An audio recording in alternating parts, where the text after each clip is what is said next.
Последна за поставување пратенички прашања е пријавена пратеничката Сања Лукаровска. Повелете.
Благодарам, подпредседателке, почитувани колеги, почитувани министри заменици.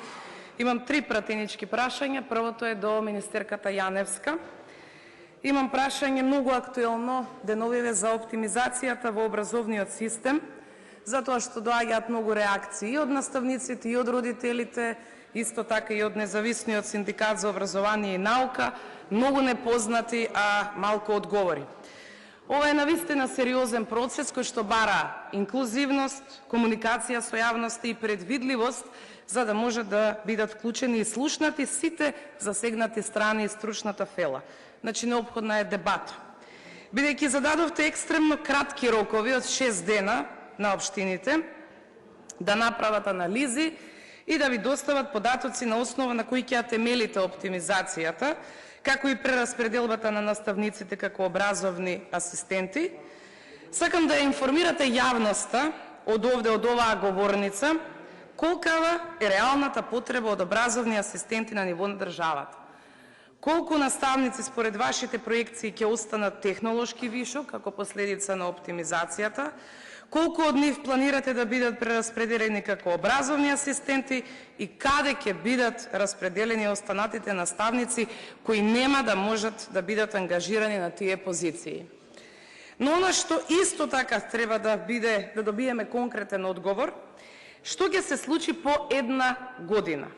Согласно член 19 став 11 од Законот за основното образование и член 3 став 11 од Законот за средното образование, прераспределувањето на наставник на позиција образовен асистент е со време трајање од една година. Што ќе се случи од кога ќе истече оваа една година, министерки? Дали имате план за тие луѓе? Дали ќе бидат вратени на наставни позиции и каде? Или секоја година повторно ќе поминуваат низ истата неизвестност и страв за својата екзистенција? Што е позадината на ова? Затоа што наставниците не се бројки, односно ставки во некаква оптимизацијска програма. Тоа се луѓе со семејства, професионален интегритет, долгогодишно искуство. Едноставно тоа се човечки судбини. Имаме информации дека во изминатиот период не се дозволува ниту трансформација на работните места на наставниците, кои биле со договор на определено време, иако ги исполнувале условите да се трансформираат нивниот работен однос од определено на неопределено. Дали тоа значи дека на сите нив ќе им се заблагодарите и со тоа ќе заврши нивниот работен ангажман? И да не ги заборавиме децата, бидејќи тие се и најважни во целиот овој процес. Дали размисливте колку овие прераспределувања кои се прават без одредена динамика, брзоплето и без сенс ќе се одрази на нивниот емоционален развој? Сите семји се трудат да го направат ученикот центар и столб во образовниот систем, ама кај вас веројатно други се приоритетите, тендерите за превоз, а учениците не го добиваат приоритетот. И затоа јавноста заслужува јасен одговор. Моето прашање е дали зад ова оптимизација стои сериозен и долгорочен план или повторно сведочиме на импровизација која ќе создаде нови проблеми наместо да ги реши постојните. Второто прашање ми е до заменик министерот за здравство. Жалам што не е тука министерот за здравство, бидејќи деновиве вашиот ресор е доста актуелен. Имаме проблеми, застој, незадоволство на секој чекор, недостиг на медицински кадар, спратови од клиники кои долго се реновираат, несоодветни услови во клиниките, револтирани пациенти кои што се во живота загрозувачка состојба поради несоодветен третман, вработени во клиниките евидентирани за присуство на работно место од страна на еден колега, а другите си ги терале приватните обврски, одземена надлежност на стоматолошката комора за издавање на лиценци, се уште нема епилог за овој случај, многу тужби за неисплатени ноќни смени, дежурства и прекувремена работа. Исто така, ве загрижува состојбата дека многу доктори од јавното здравство вршат дополнителна работа и на приватните клиники. Немате стратегија како да се справите со тоа. Да го споменам и скандалов со нелегален ботокс и филери, лош ревизорски извештај за скрининг програмите и така натаму, и круна на се ова признание, најновиот индекс за здравствена заштита на НАМБЕО за 2026 година, на кој сме на листата на најлоши здравствени системи во светот, значи лоши оценки за квалитетот на медицински услуги, персонал, болничка инфраструктура, време траење на чекање и трошоци за лекување. Деновиве во фокус е клиниката за детски болести, а во врска со медицинскиот кадар, околу 50 вработени од истата клиника протестираа пред Министерството за здравство, незадоволни што веќе 6 месеци не земаат плата, бараа средба со министерот Алију, не знаеме, немаме информација дали таа средба е реализирана. Бројни реакции до надлежни институции и ветувања дека ќе се направат напори за решавање на проблемот. Нивниот статус останува нерешен. Со ваква поставеност го видовме нивниот револт, од фактот што добиле дури утешна награда дека всушност тие се на некој начин и волонтери. Нивниот ангажман е волонтерски. Зошто дозволивте ваков развој на настаните? Најголемиот проблем тука е што е загрозен животот на дечињата. Ним им е потребна редовна контрола, терапија, соодветна грижа. Ним не им помагаат ниту пресконференциите, ниту пак префрлањето на топката од една во друга институција и кој е одговорен за ваквиот развој на настаните. Долго време се повикувате на административни пречки, а замислете, во владината програма за 4 годишниот мандат стои вака: визијата на владата е ефикасен, ефективен и достапен здравствен систем за граѓаните на Македонија. Нашата визија го поставува пациентот во центарот на сите здравствени процеси. Владата дека ќе изработи план за оптимизација за здравствениот систем, вложување во јавното здравство и така натаму. Ова не е ништо точно, бидејќи реалноста е сосема друга. Ве прашувам, како ќе го решите овој проблем во клиниката за детски болести?